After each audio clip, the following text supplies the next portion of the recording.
Thank you very much for coming out this morning. I appreciate your time, taking your time to listen to us and to listen to the legislators who are here at City Hall today. Joining me are Representative Jeff Kaufman, Representative Jim Lycum, and Representative Jamie Van Fossen. Each of us will give a brief statement and then open it up to questions. The principal purpose of this press conference, and this press conference is all about jobs, trying to keep jobs in the United States of America and not sending them overseas, being supported with American tax dollars. We've come together to voice our collective concern over the Air Force's recent decision to award an extremely lucrative $35 billion aerial refueling tanker contract to European manufacturing firm Eads Airbus.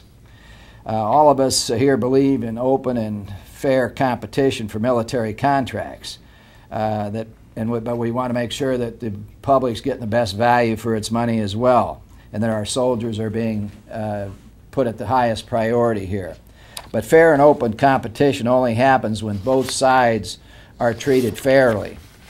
In this case, the changes made by the Air Force severely tilted the playing field towards Eads and unfairly disadvantaged Boeing, and more than about 1,000 Iowa manufacturing jobs could be indirectly or directly impacted.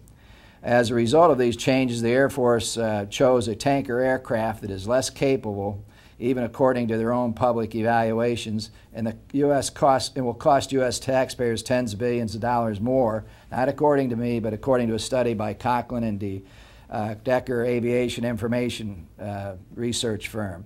This decision doesn't make sense for our troops, for the taxpayers of Iowa, or for the workers of Iowa.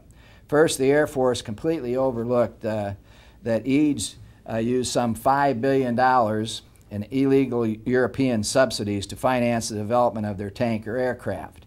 According to the World Trade Organization lawsuit filed by the United States Trade Representative, Eads has already used similar subsidies to unfairly compete against U.S. companies for aircraft contracts, pulling thousands of jobs overseas. While the Department of Defense initially included contract provisions that offset Eads' use of subsidies, the Air Force removed them from after being pressured by Eads.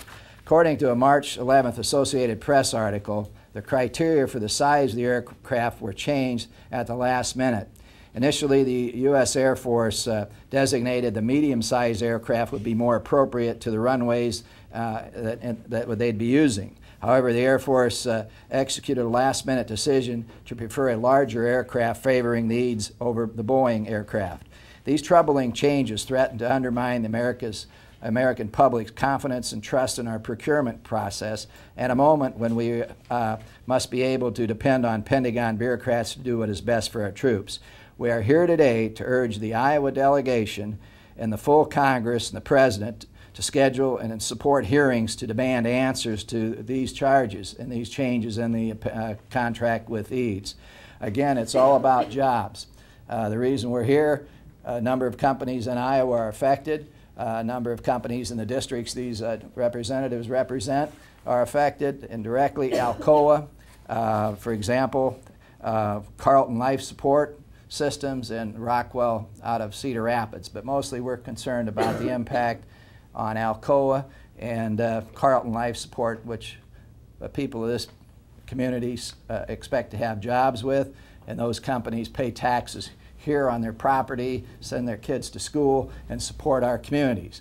So by moving these contracts to France or overseas, it's that much less money that will be spent here in Davenport to support our schools, our city government, and our children.